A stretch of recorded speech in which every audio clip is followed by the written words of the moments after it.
estamos acá con don Eduardo Saavedra, vecino de Puyalli, haciendo nuestras cápsulas educativas de comunicación y educación del patrimonio que tenemos nosotros en nuestra hermosa comuna de Papudo, cuya Lucas. una de sus localidades es Puyalli. Y en Puyalli vive don Eduardo Saavedra, quien es autodidacta, es expertísimo para nuestro gusto, de mucha historia, muchas anécdotas. Y en nuestro primer capítulo hablamos de las encomiendas, de la llegada de los españoles y cómo se hicieron dueños de estos grandes terrenos y territorios. Y ahora en nuestro segundo capítulo estamos con Eduardo y vamos a hablar de la hacienda, de la famosa y gran hacienda de Puyalli, que tuvo un largo periodo de duración. Eduardo, muy bienvenido y un gusto de tenerlo nuevamente acá. Cuéntenos, ¿cómo está? Muchas gracias por la oportunidad. Bueno, es un placer tener estas posibilidades de compartir estas cosas que son cada vez más importantes para el conocimiento de las generaciones. Muchas gracias por sus conceptos, ¿sabes? Nada más son interés personal por nuestras cosas, así que a su disposición. Muy bien, pues sí, pues, y es una riqueza, es una riqueza poder tener esta transmisión oral, ¿no es cierto?, de lo que es el conocimiento de la historia, de las anécdotas, de la situación que vivieron nuestros antepasados. Entonces, así como los antiguos hacían estos relatos, ¿no? Ahora nosotros también hacemos estos relatos para todas las personas ya con más tecnología. Bien, vamos a lo que nos convoca hoy día, que es el capítulo 2 acerca de la hacienda. ¿Ya? Y ahí usted nos va a contar, vamos a compartir la pantalla para que también las personas puedan tener ahí una visión de lo que es el tema que vamos viendo. Hemos titulado Las familias de la hacienda de Puyalli. Tuvo 9 dueños en 262 años. Cuéntenos, por favor, Eduardo, esta larga historia. 262 años es casi lo mismo que hemos vivido como país, ¿no es cierto?, ya constituido.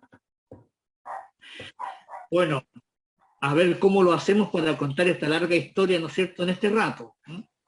Bueno, el primero que aparece en la nómina, que en la pantalla que hay ahí, es don Antonio Irarrázaval, bravo de Sarabia. Este señor se hizo dueño de la hacienda como traspaso de la familia Bravo de Sarabia, porque contrajo matrimonio con la nieta del primer marqués de la Pica, que era Francisco Bravo de Sarabia, y ella fue la heredera de la hacienda, porque el hijo a quien le correspondía se fue para el Perú y solo tuvo esas mujeres, ¿ya? Y a ella le correspondía por esa descendencia. Se casó con Antonio Irarrázaval, Bravo de Sarabia, como yo le comentaba, y en ese periodo, bueno, una introducción, perdón, todos los Irarrázaval, para no repetirlo, fueron siempre de la alta alcurnia, muy bien preparados, de muchos recursos, y también muchos de ellos estudiaron en el extranjero. Así que para no repetir eso, van hablando de cada uno de ellos. Claro, En este periodo, ¿sí? Y seguramente de linaje español, ¿no es cierto?, de alta alcurnia. Claro. Eso está claro.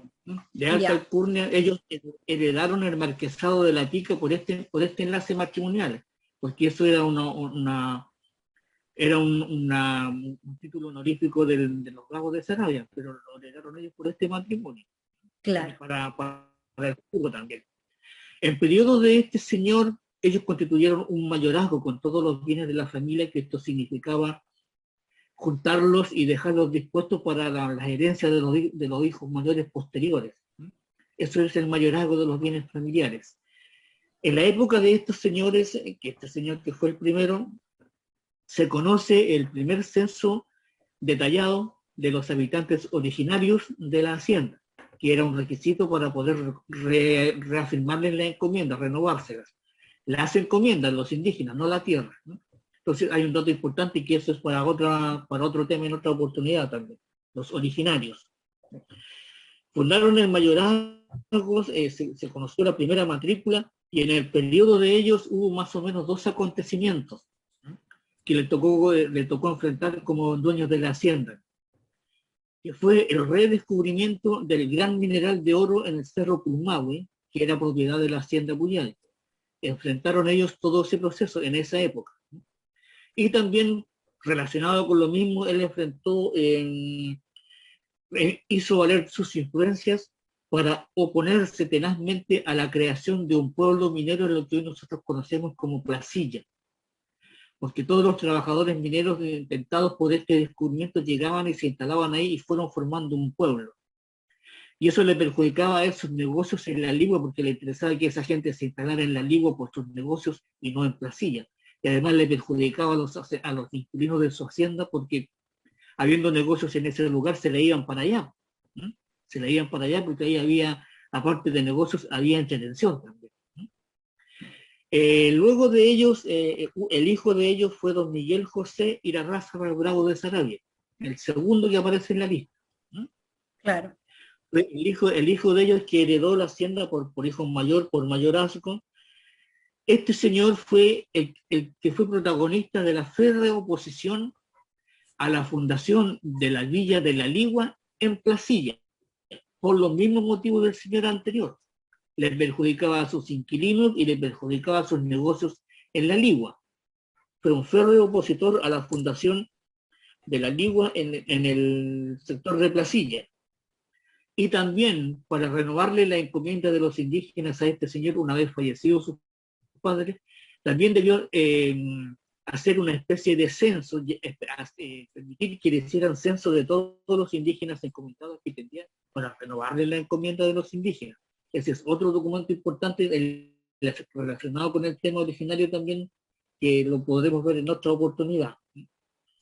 Luego de él, digamos, hereda la hacienda a su hijo. Vamos de hijo en hijo.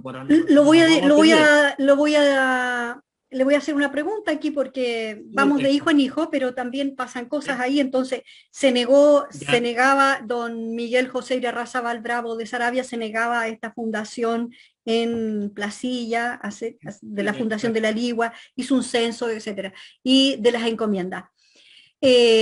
Estos encomendados, que eran los indígenas, ¿no es cierto?, trabajaban para ellos y trabajaban en la mina, buscando mineral de oro, y también en la agricultura, me imagino.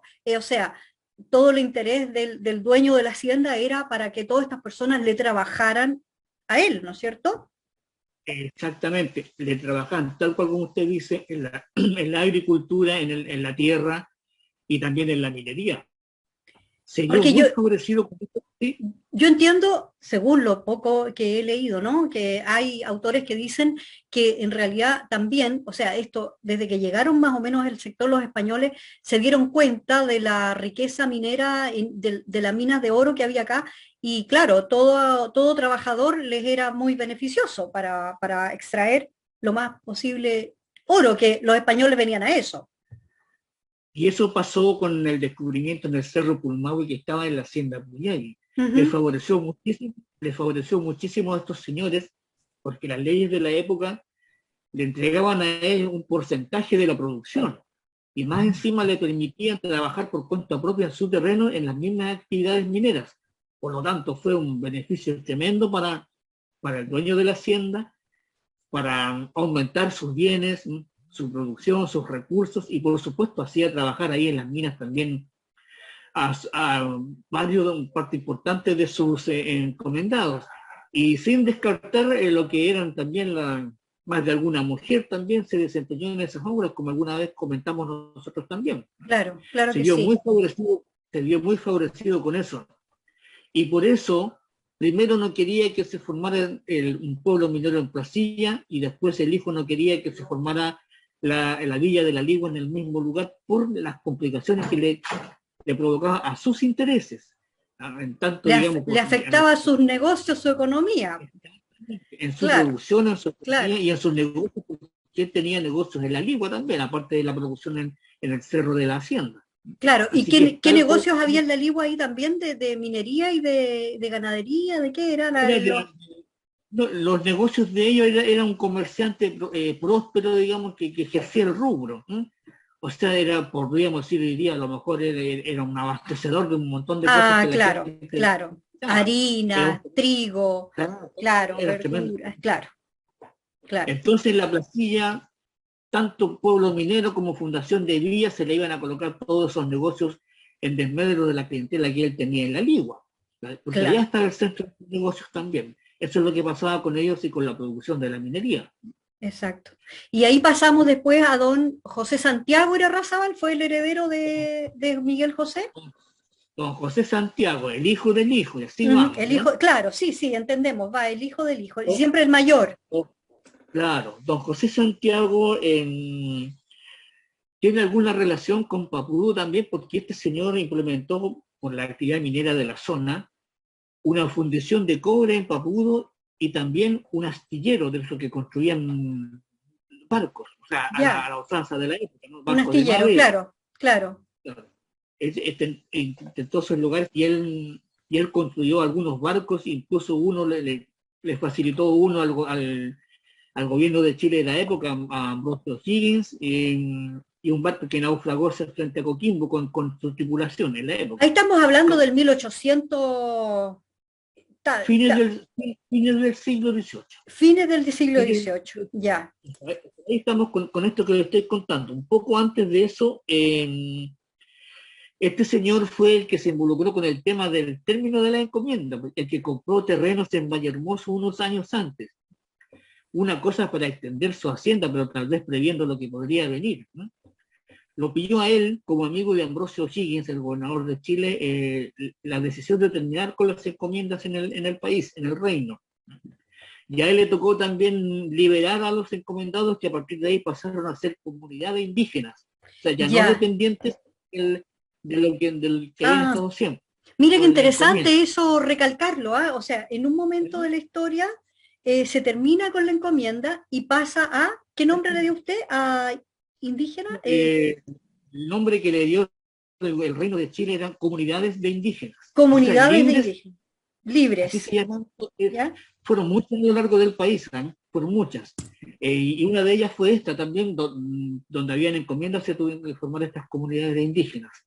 Ya, Entonces, tenían que liberarlos. Entonces, el hacendado tenía la opción de dejarlos en su propia hacienda o destinarles a algún terreno donde ellos pudieran instalarse. Y perfecto, él les cedió esta compra que había hecho en Valle Hermoso y para allá se fueron cuando tuvieron que liberarse, digamos, del sistema de encomienda, ¿no? muchos Allá en Valle indígenas que Hermoso, vivían entonces acá en la zona de Puyallí emigraron claro, hacia la zona, al sector de Vallehermoso, donde ¿sí? este señor les donó esos terrenos para que se instalaran Para que ahí en se ese lugar. instalaran, claro. Allá en Valle Hermoso, digamos, se les conoció por mucho tiempo como los indios de Puyalli, porque eso fue Ya, así. Pero ellos claro, fueron los que hoy se conoce como la comunidad de Varas en Valle Hermoso. Esa es la zona que ocuparon los indígenas de Puyalli cuando se fueron a instalar a ese lugar. ya, Eso, eso fue el periodo de don José Santiago y la raza Valportales. ¿Sí? ya. Le tocó, le tocó toda la abolición de la encomienda, tiempo de la abolición de la encomienda y tuvo que enfrentar lo que le pasó con su encomienda en Puyay, ¿no? Lo que ya hemos Pariente hablado de otras veces. Portales también, pariente de Portales, de Diego Portales, de los Portales, Sí, claro. Diego Portales tiene una rama, digamos, de descendencia también de los antiguos dueños de la hacienda Puyay, que en algún Claro, momento lo sí, fueron. sí. Y luego pasamos a Y don lo, Miguel Antonio Irarrázaval del Solar, claro, mire, y lo último de y la raza de Portales es que ¿sí? es el hombre que tuvo la iniciativa de pedir a su amigo Ambrosio Higgins el, la creación de lo que se conoce en la historia como el primer plano de Papúa. Esto fue en 1789, mucho antes 1700. de los 1789, mucho antes de los que nosotros conocemos por los datos de Papúa Por la de Villa. fundación y eso, claro, mucho antes, claro. ¿Y esos Y todo, documentos dónde están? ¿Usted sabe? sí, ese documento está disponible hay bibliotecas que lo tienen, la Ah, Biblioteca Nacional y la Biblioteca Severini en Valparaíso. También está en ese lugar ese documento. Después don Miguel Antonio. ¿Mm? Miguel Estamos Antonio Irarrázaval Valsolar. exactamente, ¿no? El hijo del hijo, así ya en broma, ya, ¿no? Sí, sí, sí. Este hombre fue un entusiasta partidario de la causa de la independencia, porque le tocó ese tiempo, ¿ya? Entusiasta partidario de la causa de la independencia, más que nada, y después apoya el alzamiento de Ramón Freire contra Bernardo Higgins, en un periodo independentista, la historia que ya la conocemos por la historia nacional. Claro. Lo que hay que decir de este señor en la hacienda Puyalli, aparte de que él fue un despilfarrador, ¿ya? Un entusiasta jugador, un hombre muy aficionado a las juergas. Como la oveja negra Y de en la familia. exactamente, y él perdió la cabeza con el tema de esto y perdió la fortuna que había con la hacienda, no el territorio, ¿ya? Pero sí muchos bienes en cuanto a ganados, producción y ese tipo de cosas.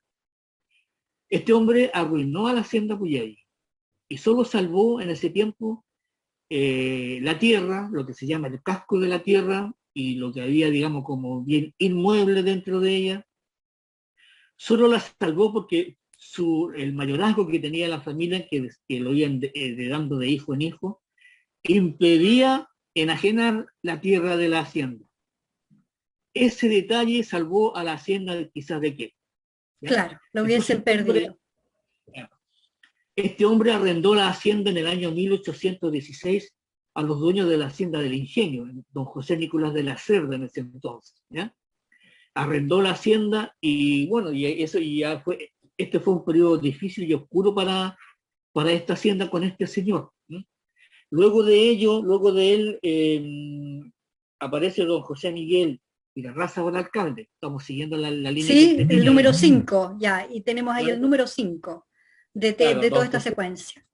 don José Miguel y la raza del alcalde.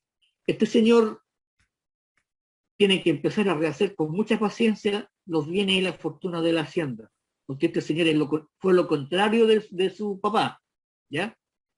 Entonces empezó a rehacer lo que pasaba con la hacienda para recuperarla. Le renovó el arriendo de la hacienda, pero no al señor de la Cerda, sino a un cuñado de él, una persona que era parte de la familia, de sus relaciones. Y empezaron a trabajar, a recuperar junto un poco el nivel de la hacienda Puyalli en ese entonces, que estaba arrendada, pero ellos eran los dueños, ¿no? Ya. Lo que pasó con este señor, que él murió muy joven, Ya. murió como a los 46 años, una cosa así, ¿ya? Y pasó que se hizo cargo de la hacienda su viuda, ¿sí? Doña Trinidad Larraín Gandarillas, viuda de Irarrázaval, que aparece ahí en la lista. Ya, ¿Ya? número 6. Claro, Cuéntenos un poco, disculpe que lo interrumpa aquí, porque ¿sí? a mí, yo soy curiosa, me gusta saber cómo vivía esta gente, qué vida social llevaba, aparte de ir heredando, ya seguramente tendrían construcciones, tenían casas, ya la hacienda estaría más crecida. ¿Cómo se visualiza eso? La vida social de todas estas personas se desarrollaba básicamente en la capital, en Ah, Santiago, perfecto, ya, donde ordenaba todo lo importante, primero del Reino de Chile y luego en la República, todo en Santiago. Sus relaciones en Santiago, sus construcciones también muy importantes en Santiago, en los lugares importantes de Santiago, allá se desarrollaba su vida social. ya. Y en algunos momentos la desarrollaban incluso en Europa porque tenía sus relaciones. Ellos heredaban también los bienes de los mayorazgos de la fortuna que tenían en Europa, en España básicamente. ¿No? Aparte de que muchos de ellos se iban a estudiar a Europa, no solo a Y España.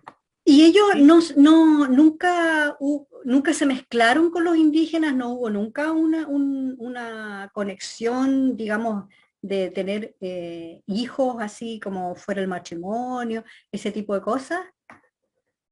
La historia de los Irarrázaval hasta hoy día, hasta diciembre del año 2021, porque esto se puede seguir, es una historia, digamos, donde ellos como familia, sin conocer yo la razón por qué, han conservado siempre la relación, digamos, sanguínea, digamos, con gente que pertenece a la misma alcurnia de ellos. Toda la Ya. vida no se conoce hasta el día de hoy, porque ese es un tema que ellos lo recalcan, ¿ya? Lo Ah, ya, recalcan. ya, Nunca, ya. nunca ellos como familia, por lo menos la que estamos siguiendo nosotros acá en Puyari, porque las ramas son muchas después, Claro, no, las de acá, sí. han tenido una relación de ese tipo con otra gente que no sea de su alcurnia, ¿ya? Nosotros decimos así sangre azul, ¿ya? Lo mencionamos de alguna manera. ¿Sí? Por ese lado, va, ellos mantuvieron un poco esto de Como la élite, no ¿no es meter cierto? En una élite el de... tema del no Claro, entraron en el mensaje que nosotros conocemos con mucha gente, con el resto del mundo, que efectivamente fue así. claro. Pero ellos, la rama que estamos siguiendo nosotros, no hasta el día de hoy, porque le he seguido yo, le conozco la historia hasta el día de hoy, y sé que hasta el día de hoy ellos no han entrado en eso, han conservado un poco, No se puede han ser casado con plebeyas ni plebeyos, tradición, siempre de la realeza. exactamente. Ya. Entonces quedamos en el señor Irarrázaval alcalde, ¿ya? Sí, Este señor de pasamos a quién la fue, señora Trinidad, la raíz viuda de Irarrázaval. exactamente. Lo que pasa es que esta señora cuando quedó viuda, se hizo cargo de la hacienda junto con el albacea de los bienes, que era uno de sus hermanos. ¿Por qué Ya, pasó esto? Porque a quien le correspondía la hacienda, el que viene a continuación, en ese momento tenía solo 13 años, ¿ya? Manuel Tenía José, solo, Manuel José tenía solo 13 años. ya. Y es obvio que no se podía hacer cargo del bien, de la hacienda. Entonces estos señores fueron cuidando la hacienda, renovaron de nuevo el arriendo a otro conocido de ellos, y en espera de que este señor cumpliera la mayoría de edad o terminara sus estudios y se hiciera cargo de la hacienda. El marido de ella murió en 1848 y alrededor de 1860 recién el heredero apareció de vuelta de Europa luego de unos tremendos estudios, ya como para hacerse cargo de la hacienda y ya mayor de edad, ¿no? Que Claro. fue el señor que usted acaba de mencionar, que es Manuel don Manuel José José. Irarrázaval Claro, Larraín. Mm. exactamente, ¿no? Este señor es más conocido por la historia nacional, ¿ya? En la hacienda el hombre, digamos, implementó una modernización de la hacienda porque ya estaba recuperada del periodo difícil que tuvo con lo que ya contamos antes, ¿ya? Claro. El hombre estuvo mucho tiempo en Europa por estudios y por otro tipo de cosas, y él conoció allá elementos que le sirvieron y él los trajo a la hacienda, como por ejemplo introducir razas ganaderas, trajo trabajadores con experiencia para hacer algunos trabajos acá nuevos acá, introdujo semillas desconocidas que él, digamos, de mayor calidad. Él, digamos, hizo construir los embalses que hay acá en Puyay, como la laguna y el tranque Los Culenes, que hay en la carretera camino a Los Botomas. Él le dio un tremendo impulso a lo que nosotros conocemos como el Parque Puyay en la época, desde esa época. Y también el hombre construyó una casa patronal de las que hubo acá, que no existe hoy día, pero que en su tiempo él construyó una también. Eso en Ahí Puyay. están, ahí hay casas patronales. ¿A esas casas patronales se refiere? ¿A las que están ahí en la foto? ¿Alguna de esas? Esas son las que hubo posterior a eso. Son posteriores. Ya, ya, Todas las que aparecen ahí en distintos estados son posteriores, inclusive ya. la que donde aparecen en el coche, Sí, también esa sí, casa también es posterior, es la es misma que el de posterior. las otras, pero una imagen más cerca, ¿ya? Esta ya También en son 1917, sí. correcto. Entonces, Oiga, don Eduardo, y don Manuel José fue bastante más trabajador, inteligente y empeñoso. Y hay que imaginarse que ellos iban a Europa en barco, se demoraban meses en ir, exactamente. estaban años allá, en volver otros tantos meses, en enviar todo a través de barcos, llegaban seguramente al puerto de Papudo, descargaban, o sea, todo eso hay que imaginárselo en una vida tan distinta a la de hoy, ¿no es cierto? Usted Muy tocó un tema diferente. imaginarse esa vida de ellos. Y un aporte importante de lo que usted acaba de decir, porque la implementación de las casas que ellos tenían acá era toda extranjera, toda Claro, europea, claro, europea o de Estados Unidos, por lo mismo que usted está diciendo. claro, El valor que tenía eso era parte de mostrar el nivel que tenían ellos también, con qué claro, se la relacionaban. riqueza, claro. La Exacto. riqueza que sacaban del oro, de la tierra, que sacaban los Claro, indígenas, po. Eso hay que exactamente, decirlo, ¿no es cierto? claro. Este Claro. señor Irarrázaval Larraín, le dije yo que era importante en la historia nacional porque esto ya lo sabemos por historia, conocimiento general. Un Ujú. furibundo opositor al presidente Balmaceda, ¿ya? Fue parte de la Junta Provisional de Iquique en la guerra civil contra Balmaceda, ¿ah? Y también prestó recursos para eso junto con otra gente, porque el conflicto, bueno, ya lo conocemos, pero él estuvo ahí también. Cuando se inició la guerra, Balmaceda lo trató de tomar preso y él arrancó para Argentina como arriero. Y por Argentina se fue hacia el norte, a Obregón, Antofagasta y después llegó a Iquique, ¿ya? Su hijo, Fernando Irarrázaval Balmaquena, que es el que viene a continuación en la lista, también estaba estudiando en Europa, ¿ya? Cuando se produjo, llegó a Chile justo el año de la Guerra Civil, 1891, y él sí estuvo preso un tiempo a causa de las actividades de su padre, para ir conociendo la influencia de esta guerra también en esta cosa de los Irarrázaval y de la Hacienda. Y Claro. algo que se me quedaba en el tintero, en el tiempo de la Guerra Civil, las fuerzas de balmacedistas arrasaron con muchas haciendas en el país, porque todos los hacendados eran contrarios a Balmaceda.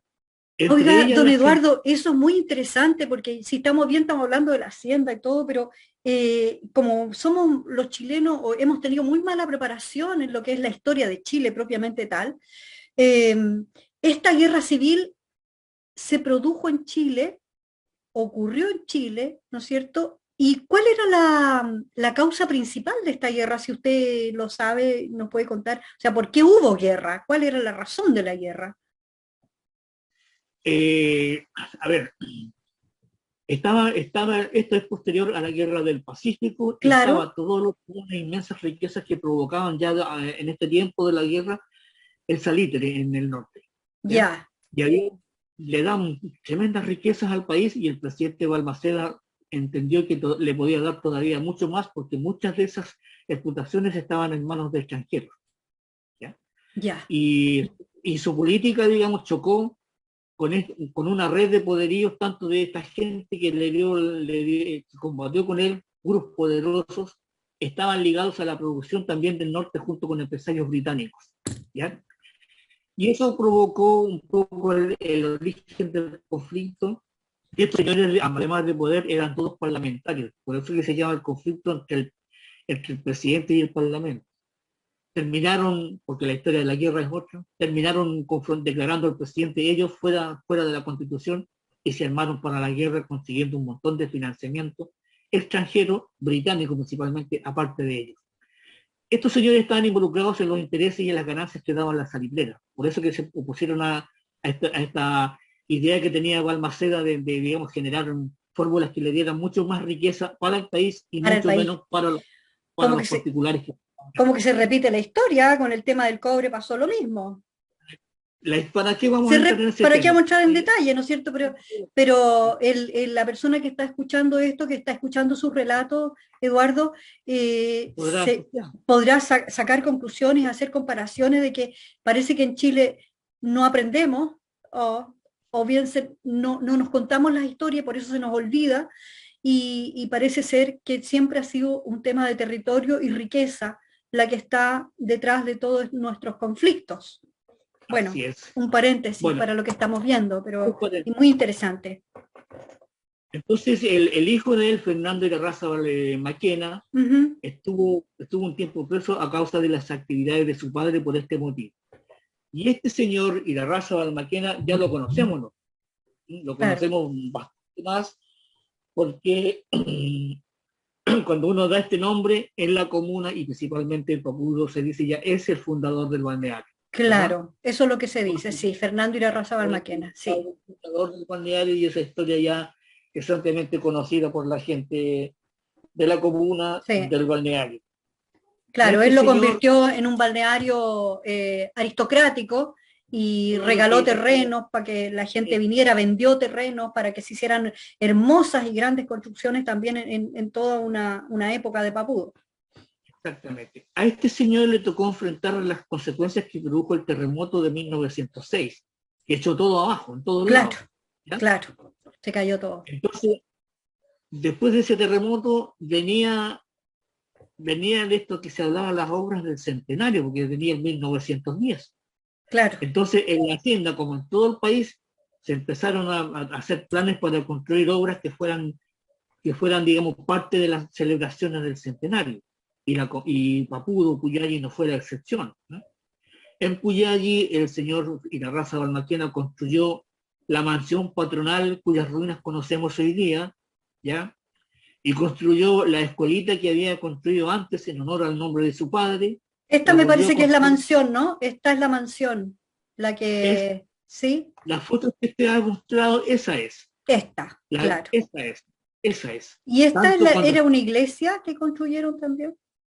esa fue la iglesia que se construyó también luego de lo mismo. Sí, También se porque cayó en el terremoto y también la construyeron en ese mismo tiempo. probablemente en esta foto aparece el señor Fernández Maquena, en esta foto, ¿no? Ya, sí, bueno, ahí hay un tema donde los autores no se ponen de acuerdo con esa foto, pero Ya, podría ser que esté bien, como podría ser que a lo mejor ya, no, no se pero sabe bien aún, claro.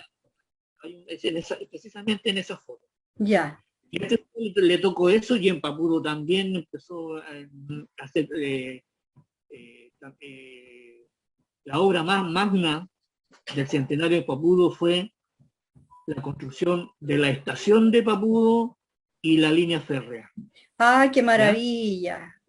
Y, el puente ferroviario que está en Cuyay, que si bien no es una construcción propia de la Hacienda, porque fue una construcción del Estado de Chile, que también fue incluido en la obra del centenario por aquel 900. Todas esas eran Es obras del centenario, mire qué maravilloso. incluidas para el centenario. Y En eso diciembre, está en Papudo, es una pena que está todo a maltraer. Por eso claro, estamos rescatando estas cosas con usted también, porque queremos influir de alguna manera, Eduardo, en que haya conciencia de lo que es el patrimonio histórico de la comuna, ¿no? Que el edificio de los trenes, ¿cómo se llama? La estación de trenes, no es solamente eso, es mucho más, es un significado histórico de identidad y patrimonio. Bueno, pero por eso estamos es que, trabajando también con usted en sí, esto, para rescatar. me faltaba otra obra del centenario de Papudo que Ujú. fue el muelle, en Y la el inauguración muelle, del claro. 1910, un tremendo muelle que se hizo en ese año. Sí, yo alcancé a Esas obras, conocerlo. esas obras se inauguraron en diciembre de 1910 en Papudo, ¿ya? Vino, si no me falla la memoria, el presidente de la República de la época, si no me falla la memoria, ¿ya? Con gran pompa se inauguraron las obras, estando este señor Irarrázaval Maquena, dueño de la hacienda y ya impulsor de que creciera el balneario, como ya conocemos. Este señor fue, como conocemos también, un benefactor de lo que se llama la iglesia en su tiempo, ¿no? Fue muy generoso con la iglesia, le donó la iglesia en Papú, le donó la casa que era de ellos y le aportó con muchos recursos para distintas cosas. Luego de él llegamos a su hijo, don Fernando Irarrázaval Fernández, ¿ya?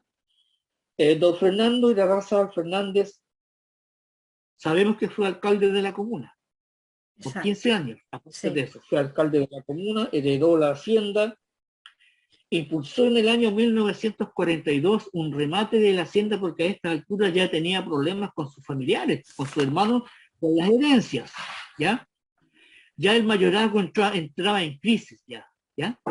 Entonces él planeó un remate de la hacienda y la dividió por hijuelas.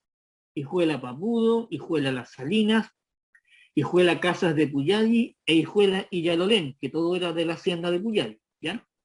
Para rematarlas. Ya. Bueno, este hombre se la ingenió para desprenderse solamente de la hijuela que llamó Las Salinas. Las otras 3 se quedó igual con ellas. Ya, ¿Cómo lo hizo? No sé, pero se quedó igual con ellas. ¿Ya? La hacienda de Las Salinas quedó entonces en manos de dos de sus hermanas. Quedó en manos de ellas. ¿Ya? ya. Entonces, y el resto quedó dueño de lo que nosotros seguimos conociendo como Hacienda Puyay. Y don Eduardo, las Salinas, bueno, no vamos a entrar en ese detalle, pero en la actualidad ya no es parte de, ya no siguió la misma herencia, ¿no? También fue modificada por la reforma agraria. También hubo, también hubo, digamos, intervención de la reforma agraria en su momento en Las Salinas, pero ahí se produjo quedó un periodo medio inconcluso por los tiempos en que se produjeron, entonces se produjo una especie de vuelta atrás también. Y algunos de los herederos de estos primeros dueños de la familia hasta el día de hoy siguen con propiedad en lo que nosotros conocemos como la Puntilla y Las Salinas, todo el Sí, sector claro, costero. Todas claro. esas son propiedad de herederos de estos primeros dueños una Eso vez quería, desprendidos. claro, claro.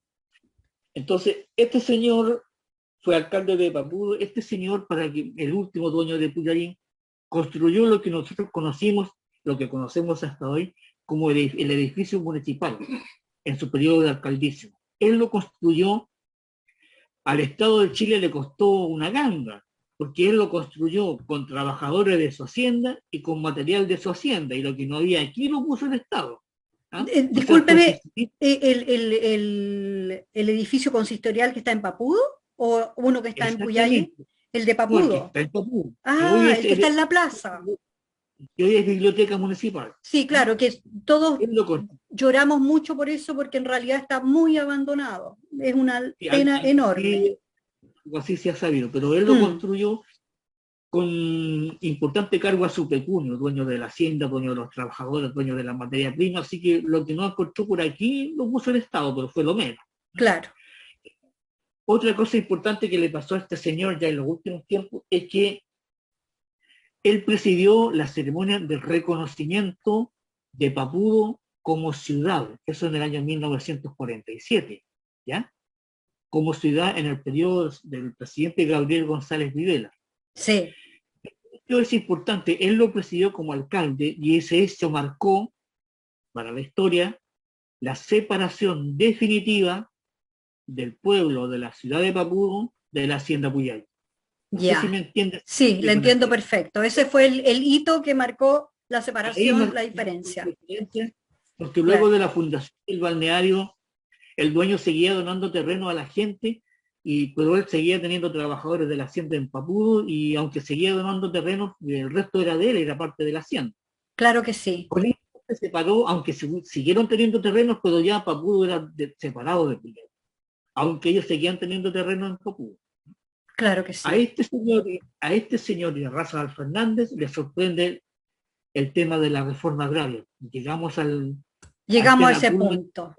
Exactamente. Claro, Aquí el hombre, claro, el hombre fue sorprendido porque la larga historia de carencias y de explotación de sus inquilinos provocó que la gente empezara en algún momento a reaccionar en este tema, y con mucho riesgo, muy escondidos, y tomando muchas consecuencias para sus familias por las circunstancias de la época, y coincidiendo también con esta alternativa que se abría de que había gente que empezaba a impulsar estos proyectos de reforma agraria en el campo.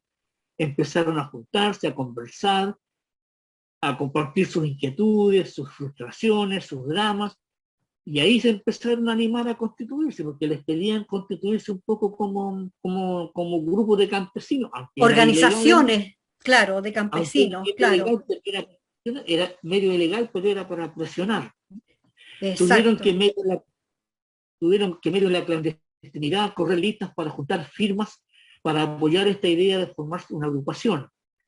No todos los inquilinos de la época se Se apoyaron, sumaron, porque era claro, obvio, la gente tenía miedo, ¿no? claro. Pero finalmente lo lograron porque llegó un régimen que los apoyó en este tema, formaron el sindicato, porque después fueron apoyados por el Estado de Chile, por la administración del Estado que llegó en la época, fueron apoyados por esto, los apoyaron, y comenzó todo el proceso, que es otra historia, ¿no es cierto? Es la Todo tercera el historia proceso, que vamos a contar, claro que todo el sí, proceso de, de cómo se de lucha inició por la esta reforma, la lucha por el campesinado, que en esta zona sigue tierra. siendo todavía una lucha, a pesar de todo, porque sigue el campesinado, el agricultor siendo dejado al margen en algún sentido, ¿no? Ya por otros sistemas económicos, ya no es el mismo modelito, pero tiene bastante de parecido. Bueno, ha sido una historia interesantísima, Eduardo, y podríamos estar horas y horas hablando, y lamentablemente tenemos un tiempo acotado para dejar bien resumido, digamos, lo que pasó en las familias de la hacienda de Puyalli, que fueron 262 años que podemos Eso con seguir la familia, hurgando, solo con ello. eso solo con la familia Irarrázaval, que nosotros Exacto. los fuimos saltando rápidamente porque de cada uno de ellos podríamos hacer algo, pero Podríamos no es hacer la un idea. capítulo completo, ¿ya? Pero tenemos tiempo, a lo mejor a futuro vamos a ahondar en precisiones más, también que le entreguen a las personas más riqueza todavía de lo que ha sido la historia de todos nosotros que nacimos en estos territorios y que tenemos nuestros antepasados en nuestros territorios. Así que, Mire, Eduardo, termino sí, eh, contándonos más el periodo de esto, de que entre ya, los bravos de Saraya que tuvieron la hacienda 104 años y los Irarrázaval que la tuvieron 262 años, nosotros contamos 366 años de hacienda en poder de dos familias, ¿ya? exacto. Y hoy, lo que es Puyalli, ¿no? Nosotros hablamos la otra vez cuando de su fecha de fundación, ya tiene 422 años, a partir de la fecha de su Mercedes de Tierra. 400, ¿cuánto me dijo? 400. 22. 422 años, es harto rato, ¿no es cierto?, de existencia, y bueno, y que es tan interesante que a usted, a mí y a muchas otras personas que agradecen mucho estas cápsulas, les hace sentido eh, retener esta historia, retenerla, volverla a contar, volverla a revisar, porque de eso se aprende y se renueva también muchas cosas. Así que, Eduardo, diga, nos vamos a despedir ahora Sí, ya. solo termino con el dato que el próximo 12 de enero de 2022 se cumplen 423 años. 12 de enero del 2022, 2022, 423 años. Y deberíamos celebrarlo en grande, y ahí un año más. ¿Ya? un año más. Gracias, Eduardo.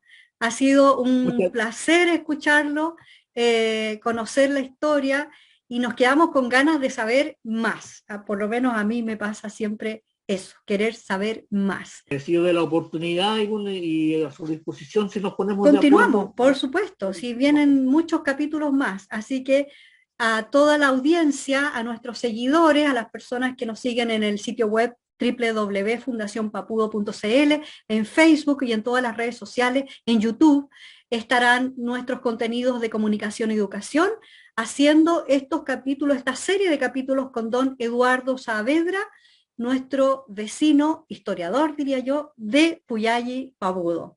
Muchas gracias por estar con nosotros.